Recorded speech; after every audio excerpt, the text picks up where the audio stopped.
Assalamualaikum warahmatullahi wabarakatuh.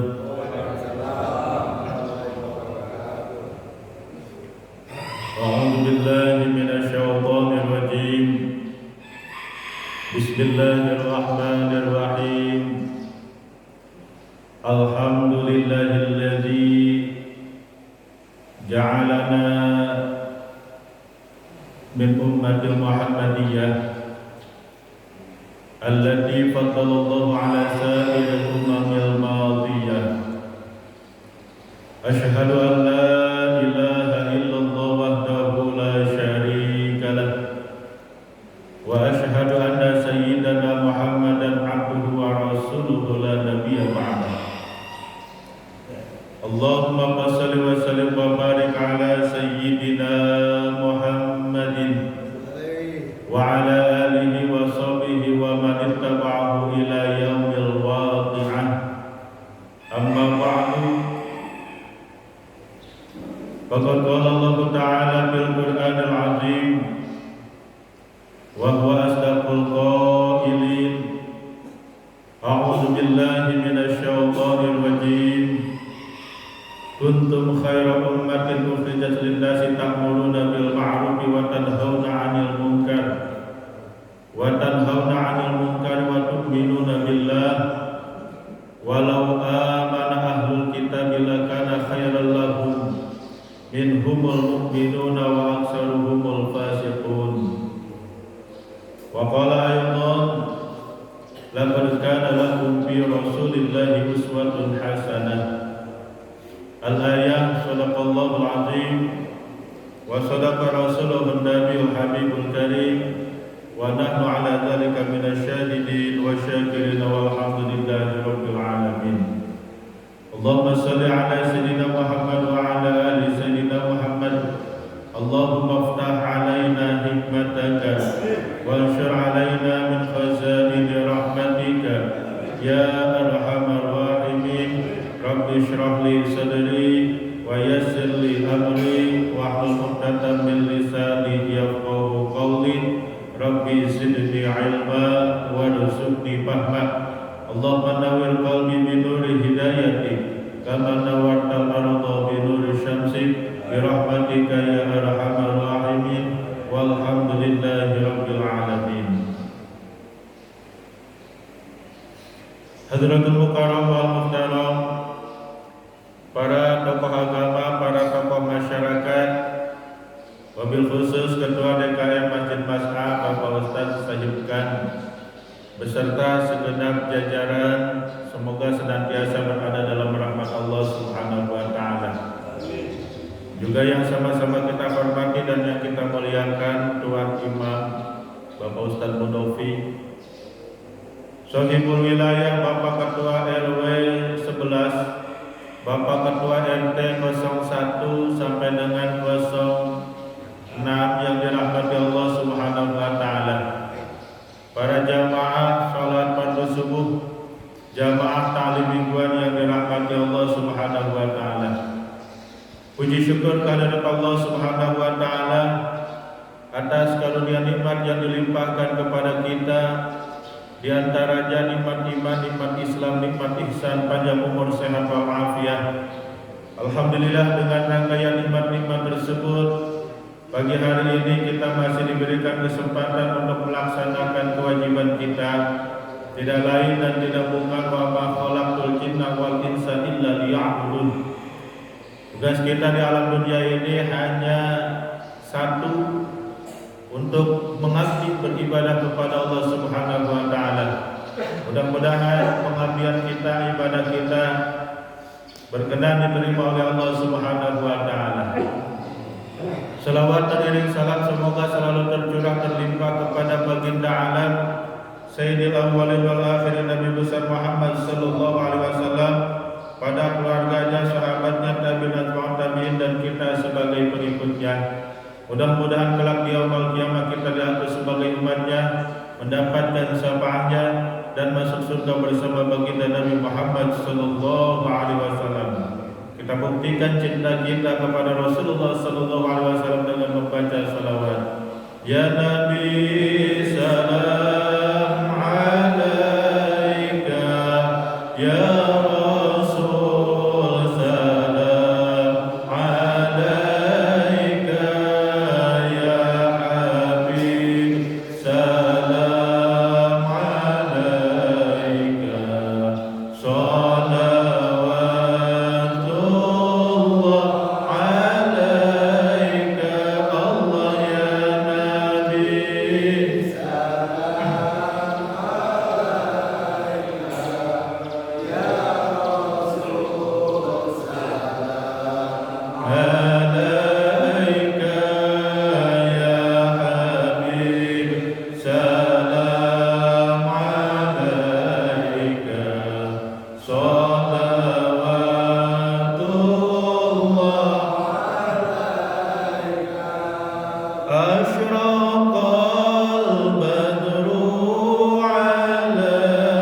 Ya Rasul salam alaika, Ya Habib salam alaika, salawatullah alaika. Allahumma salli wa sallim wa barik alaih. Mudah-mudahan pembacaan shalawat kita diterima oleh Allah Subhanahu wa taala. Dulu ada seorang imam namanya Syekh Muhammad Jazuli, pengarang kitab Dalailul Khairat, Dalailul Khairat. Suatu ketika ini Syekh Jazuli jalan-jalan ke Villa Mutiara. Ya. Bukannya pantun ini Pak. Syekh Jazuli jalan-jalan ke Villa Mutiara, keliling-keliling, lihat kondisi warganya bagaimana ini, aman, pada sehat semuanya. Ya. Tiba waktu sholat, ini Syekh Jazuli mampir ke Masjid Mas'ad, mau melaksanakan sholat. Namun zaman dulu kan belum ada mesin air. Ya, mau ambil air wudhu di sumur. Pas dilihat sumurnya tidak ada alat timba, ember nggak ada, tambangnya, tali untuk menimbanya itu tidak ada. Ini Syekh Jazuli kebingungan bagaimana caranya saya mau ambil air wudhu. Tiba-tiba datang seorang perempuan, seorang pengembala kambing. Kalau dulu perempuan itu kerjaannya selain dia memasak ataupun mengurus rumah, yaitu pekerjaan sambilannya mengembala kambing. Melihat ini Syekh Jazuli sedang kebingungan, dihampirilah itu Syekh Jazuli oleh si perempuan tersebut. Wahai Tuan, sedang apa engkau di sini? Kata Syekh Jazuli, saya mau sholat, mau ambil air wudhu, tapi ini alat timbanya nggak ada. Akhirnya itu si perempuan menghampiri sumur tersebut, dan tiba-tiba itu sumurnya diludahin. Seketika itu juga air yang ada di dalam sumur itu naik ke atas sampai ke bibir sumur. Ya. Syekh Jazuli melihat kehebatan perempuan tersebut kaget. Wahai ibu, amalan apa yang membuat kau sampai derajat seperti ini? Si ibunya sambil menyindir, wahai Tuan, kau kan seorang ulama, ahli sufi, masa hal seperti ini aja tidak bisa? Saya membiasakan membaca sholawat setiap harinya, sehingga sampai derajat saya seperti ini.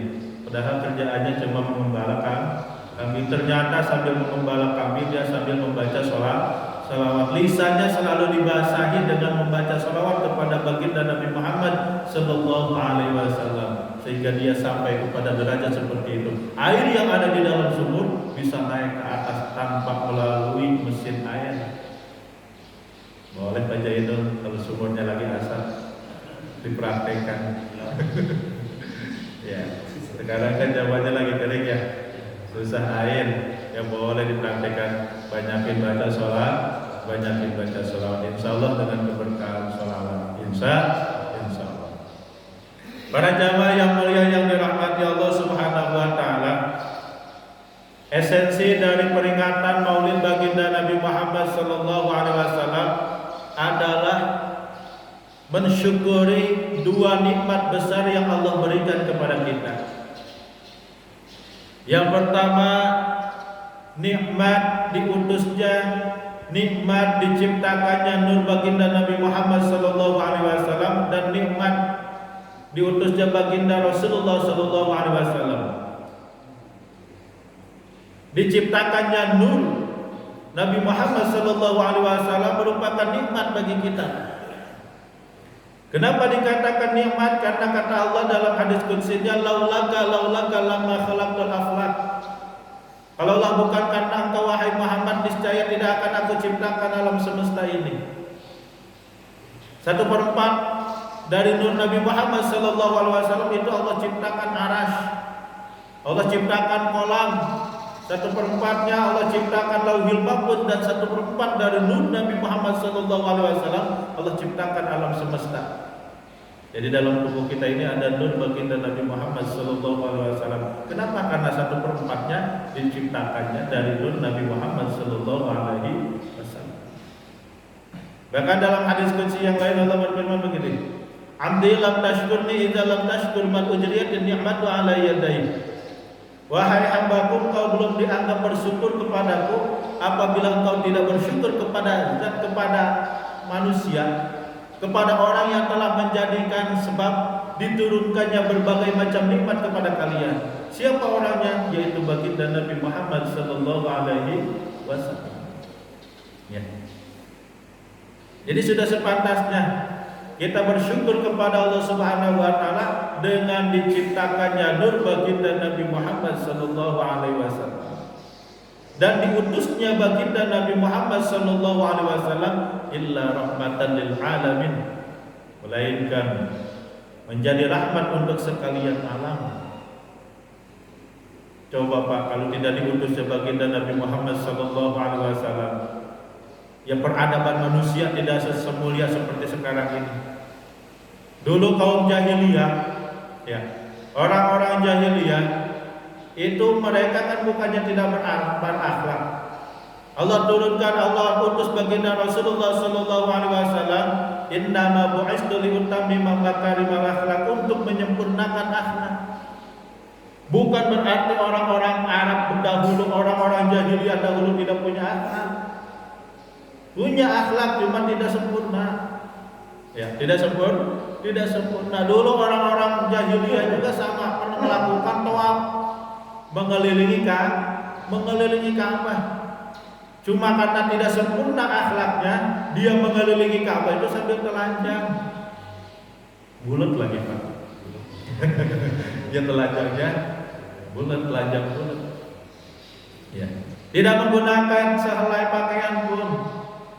Udah begitu sambil sorak-sorak, sambil tepuk-tepuk tangan. Ya. Diutus baginda Rasulullah sallallahu alaihi wasallam, kegiatannya mah tidak dirubah. Mengelilingi Ka'bahnya mah tidak diganti. Cuma caranya yang diganti, yang tadinya sambil telanjang diganti dengan menggunakan pakaian ihram. Yang tadinya sambil sorak-sorak diganti dengan membaca talbiyah, labbaik Allahumma labbaik, labbaik la syarika laka labbaik, innal hamda wan ni'mata laka wal mulk la syarika lak. Ya, kegiatannya tidak diganti. Ya. Tapi caranya yang diganti. Dulu kaum perempuan di mata orang jahiliyah itu tidak ada apa-apanya. Ya. Tidak ada harganya. Bahkan ketika istrinya mengandung, kemudian di USG, wih hebat, zaman dulu udah ada USG. Di USG, hasil USG-nya, ini perempuan, bayinya, jabang bayinya, janinnya itu perempuan, maka seketika itu juga Pak harus digugurkan. Yang tidak di USG ternyata lahir itu bayinya perempuan, dikubur hidup-hidup. Ya, dikubur hidup malu karena memiliki anak perempuan. Ibu-ibu kan maklum kalau perempuan itu setiap bulannya ada tamu, menstruasi, haid. Itu kalau seorang istri sedang haid tidak boleh tidur seranjang, tidak boleh tidur di dalam rumahnya. Ya. Disediakan tempat Pak di dalam rumah, di luar rumahnya, di halaman rumahnya, saung-saungan lah. Kalau kagak jebo, kalau saung kagak jebo masih bagus Pak. Ya, ini mah saung, ya saung sederhana. Itu setiap perempuan yang mengalami haid maka tidak boleh tidur di dalam rumah. Tidur di apa? Tidur di halaman rumah, disediakan saungnya. Ya begitu dia udah suci mah, udah beres lagi mah, udah asar dari haidnya, ya boleh tidur lagi, dikekepit lagi apa? Ya. Itu diutus Rasulullah Sallallahu Alaihi Wasallam. Ya, hal-hal seperti itu dihilangkan. Yas'alunaka 'anil mahid, qul huwa adzam fa'tazilun nisaa fil mahid. Para sahabat bertanya tentang perempuan yang haid. Bagaimana ya Rasul? Ini kondisi perempuan yang sedang haid, itu banyak saung-saung. Jadi kalau misalkan di rumah orang tersebut ada saung, ya, ada bubu-bubu kan, tandanya istrinya sedang haid. Ya, kagak boleh tidur di dalam rumah, tidak boleh tidur di dalam rumah. Ya, itu hal seperti itu diganti dirubah oleh Rasulullah Sallallahu Alaihi Wasallam. Bukannya dia tidak boleh tidur di dalam rumah. Kata Rasul, silakan kamu tidur di dalam rumah, silakan tidur seranjang dengan suami kamu. Cuma ingat jangan diapa-apain. Ya. Jadi suaminya tidak boleh menggauli istrinya, yang tidak boleh itu menggauli istrinya yang sedang haid. Bukannya berarti itu seperempuan itu harus dikeluarkan dari dalam rumah. Ya. Innama bu'istu liutammima makarimal akhlak. Rasulullah Sallallahu Alaihi Wasallam diutus untuk menyempurnakan akhlak. Orang-orang jahiliyah bukan tidak punya akhlak, tapi akhlaknya itu tidak sempurna sehingga disempurnakan oleh Rasulullah Sallallahu Alaihi Wasallam. Alhamdulillah. Coba kalau Rasulullah tidak diutus, ya istri-istri kita kalau lagi haid tidurnya nggak di dalam rumah kan. Kita bikin saung-saungan, ya, bikin gubuk-gubukan untuk tempat tinggal istri kita yang sedang haid. Ya. Itu nikmat yang pertama, nikmat diutusnya baginda Rasulullah Sallallahu Alaihi Wasallam. Dan ini wajib kita syukuri. Yang kedua, nikmat apa? Nikmat dijadikannya kita sebagai umat baginda Nabi Muhammad Sallallahu Alaihi Wasallam. Ini nikmat, Pak. Kita dijadikan umat Rasulullah Sallallahu Alaihi Wasallam, itu merupakan nikmat besar yang Allah berikan kepada kita. Kan sebelumnya kita kagak pernah pesan. Ya, kita kagak pesan kepada Allah, ya Allah jadikan saya lahirnya belakangan aja sebagai umat Nabi Muhammad Sallallahu Alaihi Wasallam. Tapi ini adalah anugerah bagi kita karena kita dijadikan umat terakhir, umat Rasulullah Sallallahu Alaihi Wasallam. Dinyatakan dalam surah Ali Imran ayat 110, A'udzu billahi minasyaitonir rajim, kuntum khaira ummatin ukhrijat lin-nasi ta'muruna bil ma'rufi wa tanhauna 'anil munkar wa tu'minuna billah. Kalian adalah umat terbaik. Tuhan. Kita ini dinyatakan dalam Al-Qur'an, dinyatakan oleh Allah Subhanahu wa taala sebagai kuntum khaira ummatin, umat yang paling baik. Ini Syekh Ahmad As-Sawi di dalam tafsir Sawinya menafsirkan hadza madhun azim wa tafdilun minallahi li ummatil Muhammadiyah. Ayat ini merupakan pujian yang besar dari Allah Subhanahu wa taala sekaligus anugerah untuk umat baginda Nabi Muhammad sallallahu alaihi wasallam. Beruntung kita kan dijadikan umat Rasulullah Sallallahu Alaihi Wasallam, dan beruntungnya kita, beruntungnya lagi kita dijadikan sebagai umat terakhir, ya, dijadikan umat terakhir.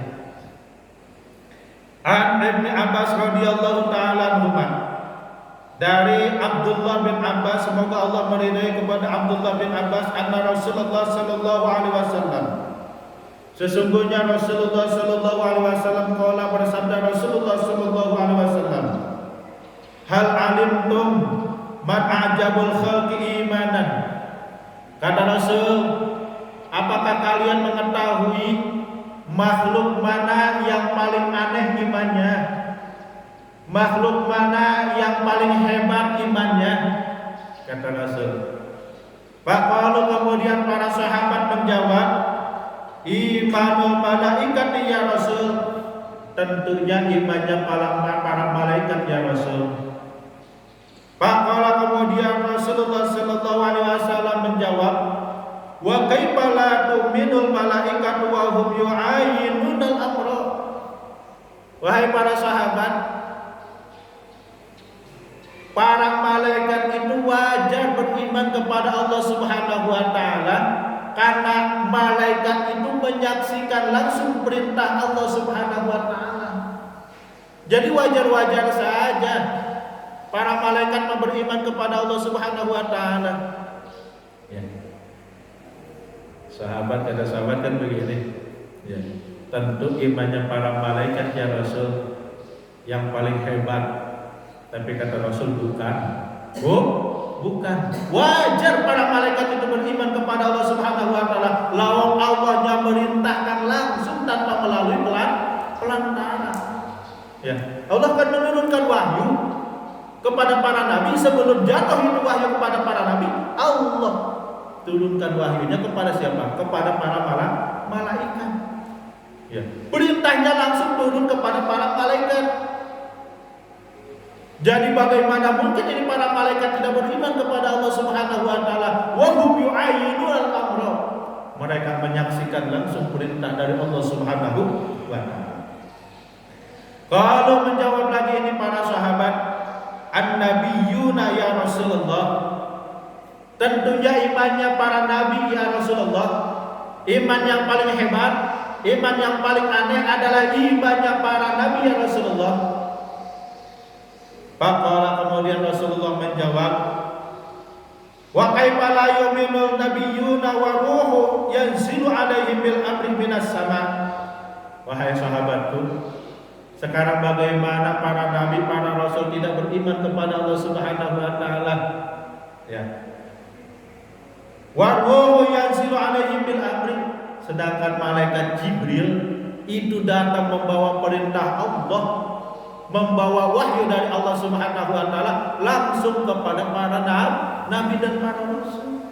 Jadi wajar-wajar saja para nabi, para rasul itu beriman kepada Allah Subhanahu wa taala lawang mereka ini menerima wahyu dari para malaikat, dari malaikat Jibril yang langsung dari Allah Subhanahu wa taala. Wajar para nabi dan para rasul itu beriman kepada Allah Subhanahu wa taala. Kalau menjawab lagi ini para sahabat, ashabuka ya Rasulullah, iman yang paling hebat, iman yang paling aneh tentunya iman para sahabat engkau ya Rasulullah sallallahu alaihi wasallam. Kata Rasulullah sallallahu alaihi wasallam, faqala wa kaifa la yu'minu ashabi wa hum yarawna mu'jizatu minni wa ana unabbi'uhum bima unzila alayya. Bagaimana kalian nih para sahabatku tidak beriman kepada Allah dan tidak beriman kepadaku? Kalian ini kan setiap harinya melihat, mendengarkan ceramahku. Wajar kalau kamu ini beriman kepada Allah. Wajar kalau kamu ini beriman kepadaku, mengakui, menyaksikan aku sebagai Nabi dan Rasulullah Sallallahu Alaihi Wasallam. Wajar kamu ini beriman kepadaku.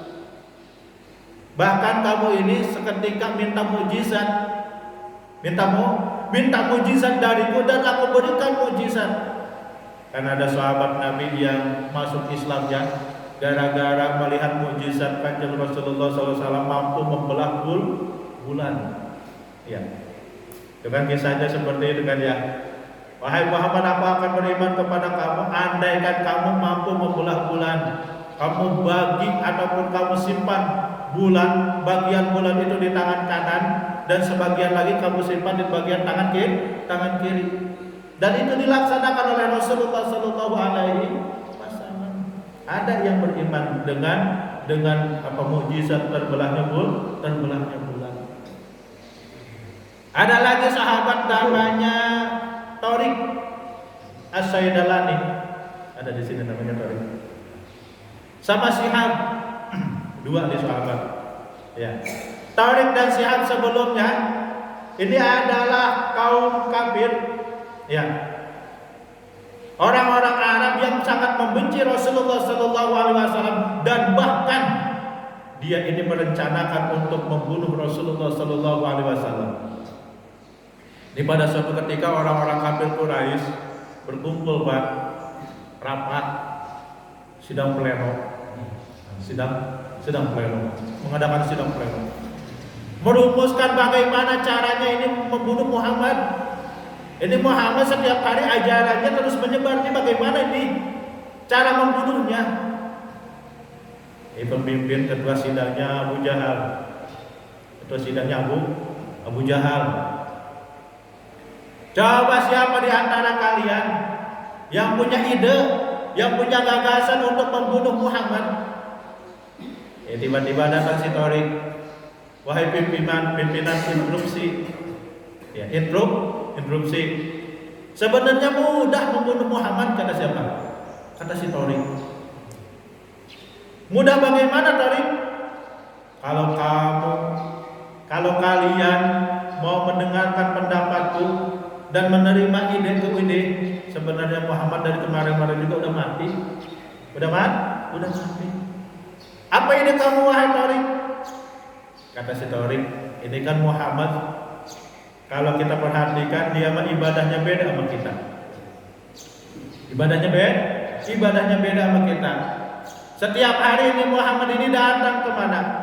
Datang ke Ka'bah. Dia melaksanakan ibadah di depan Ka'bah. Dia makan ibadahnya tunggang tongkeng. Ada ruku, ada sujud. Ya. Ada sujud. Nah, ketika dia sujud, kita jatuhkan batu dari atas Ka'bah yang sangat besar. Kata Abu Jahal, wah, ini cemerlang ini. Ini cemerlang. Ini kata Abu Jahal, siapa di antara kalian yang mau menjadi eksekutornya? Ini teman kita nih, Torik, udah ngasih ide, udah ngasih pendapat. Sekarang siapa di antara kalian yang mau mengeksekusi ide dari Torik ini? Muncullah namanya Sihab. Sihab. Wah, saya, wahai pimpinan. Nih aku nih udah gendek banget sama Muhammad. Dari kemana-mana juga pengen membunuh Nabi Muhammad. Dari kemana-mana pengen membunuh Muhammad. Akhirnya ini si Sihab, ya, berangkat menuju Ka'bah. Ya, dia naik ke Ka'bah. Sebelum naik ke Ka'bah, dia ambil batu yang paling besar. Kan dulu bentuk Ka'bah bukan seperti sekarang ini, Pak. Pondasinya masih kelihatan. Itu pondasi Ka'bah. Ada batu yang sangat besar dicokel. Wah, nggak asik dia mainnya pakai linggis. Mainnya bawa linggis. Dicokel sama dia. Setelah dicokel berhasil dibawa ke atas. Naiklah dia ke atas Ka'bah dengan membawa batu yang paling besar. Diintip, ternyata Nabi Muhammad SAW mulai datang untuk melaksanakan ibadah sholat di pinggir Ka'bah. Begitu Nabi Muhammad SAW sedang sholat, ya, ini si Torik, dia siapa si Sihab dari atas perhatiin terus. Kapan ini Muhammad sujud? Begitu sampai waktunya Nabi Muhammad SAW sujud, ini si Torik langsung melepaskan batu dari atas, tepat di atas kepala Rasulullah SAW. Ternyata dengan izin Allah Subhanahu Wa Taala, itu batu yang dijatuhkan oleh si Sihab dari atas Ka'bah melayang, tidak sampai menimpa Rasulullah Sallallahu Alaihi Wasallam. Begitu Rasulullah Sallallahu Alaihi Wasallam bangun dari sujudnya dan diri, itu batunya jatuh, Pak, kena belum? Jangan batunya besar.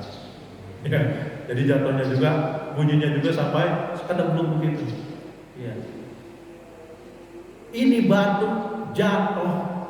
Kalau menurut logika, batu jatuh ke pasir, pasti dia akan apa? Diam di situ ya. Tapi ini anehnya, batu begitu besar jatuhnya ke pasir, kan padang pasir. Ya. Dulu itu kan masih padang pasir, belum seperti sekarang, belum seperti gelar, belum ada granit. Ya. Itu batunya muter, Pak, ngegelinding, ngegerolong. Kemana? Balik lagi ke tempat semulanya. Ke pondasi yang tadi dicokel oleh siapa? Oleh sisihan. Ya. Itu batunya kembali lagi. Sisihan melihatnya dari atas. Aneh. Aneh. Hebat juga Muhammad. Padahal udah pas itu, kekerannya udah pas ya. Kekerannya udah pas, pasti menimpa kepala Rasulullah SAW. Mati dah ukurannya, mati itu. Akhirnya itu Sisihan buru-buru turun dari atas Ka'bah, menghampiri Rasulullah SAW. Sampai di hadapan Rasulullah SAW, ini Sisihan mengucapkan 2 kalimat syahadat. Asyhadu an la ilaha illallah wa asyhadu anna Muhammadar Rasul.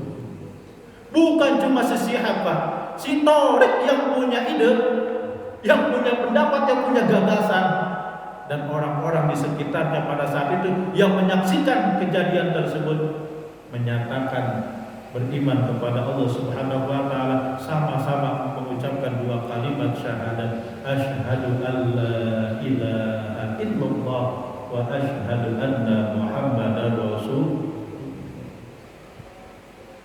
Mereka beriman gara-gara melihat mukjizat Rasulullah sallallahu alaihi wasallam. Tapi itu kata Rasul, wajar mereka mau beriman. Wajar engkau sahabatku beriman kepada Allah Subhanahu wa taala, karena kamu melihat mukjizat, kamu menyaksikan aku, kamu mendengarkan ceramah aku, mendengarkan pengajian aku. Kata Rasulullah sallallahu alaihi wasallam, walakin a'jabun nasi imanan qaumun yaji'una min ba'di yu'minuna bi walam yarawni wa yusaddiquni. Akan tetapi manusia yang paling aneh imannya, manusia yang paling hebat imannya, kata Rasulullah SAW, qaumun, yaitu suatu kaum yaji'una ba'di, yang datang setelahku, yang hidup setelah aku wafat. Siapa Pak kaumnya? Kita. Ya. Yu'minu nabi, mereka beriman kepadaku.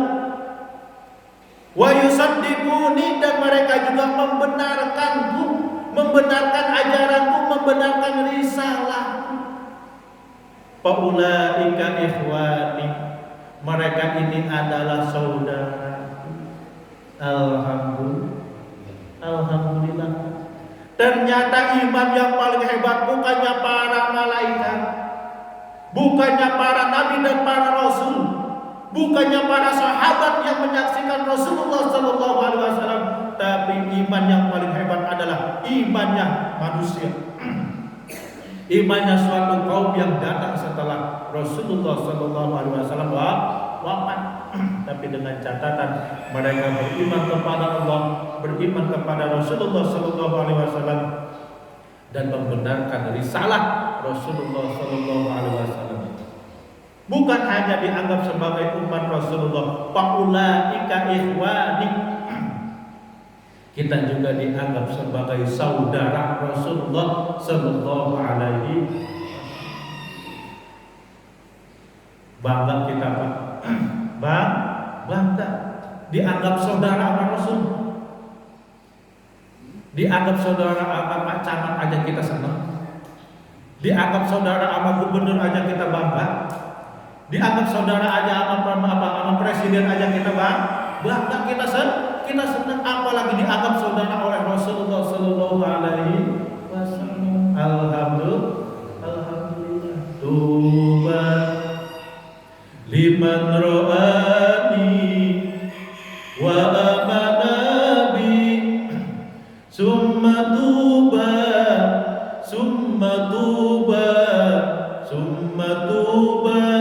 liman amana bi walam yaroni. Berbahagialah mereka yang melihatku dan beriman kepadaku. Siapa? Para sahabat. Para sahabat melihatku dan beriman kepadaku. Tapi kata Rasul, summa tuba, summa tuba, summa tuba liman amana bi walam yaroni. Kemudian berbahagialah, berbahagialah, berbahagialah. 3 kali kita dinyatakan berbahagia. Liman amana bi walam yaroni, bagi mereka yang beriman kepadaku, kata Rasul, walam yaroni, padahal mereka belum pernah melihatku, belum pernah mendengarkan suaraku, tapi mereka beriman kepadaku. Alhamdulillah. Kita masih beriman kepada Allah Subhanahu wa taala, beriman kepada Rasulullah sallallahu alaihi wasallam, membenarkan apa yang telah diperintahkan oleh Allah Subhanahu wa taala sebagai risalah Rasulullah sallallahu alaihi wasallam yang diberikan kepada baginda Nabi Muhammad sallallahu alaihi wasallam. Semoga iman kita diistiqomahkan oleh Allah Subhanahu wa taala. Bagaimana cara kita mensyukuri 2 nikmat besar ini? Tidak lain dan tidak bukan selalu menyanjung, memuji baginda Rasulullah sallallahu alaihi wasallam dengan membaca salawat. Jadi amalan sebagai tanda syukur kita kepada Allah Subhanahu wa taala, khususnya di bulan Rabiul Awal ini, berbanyak membaca salawat kepada baginda Rasulullah sallallahu alaihi wasallam. Insyaallah.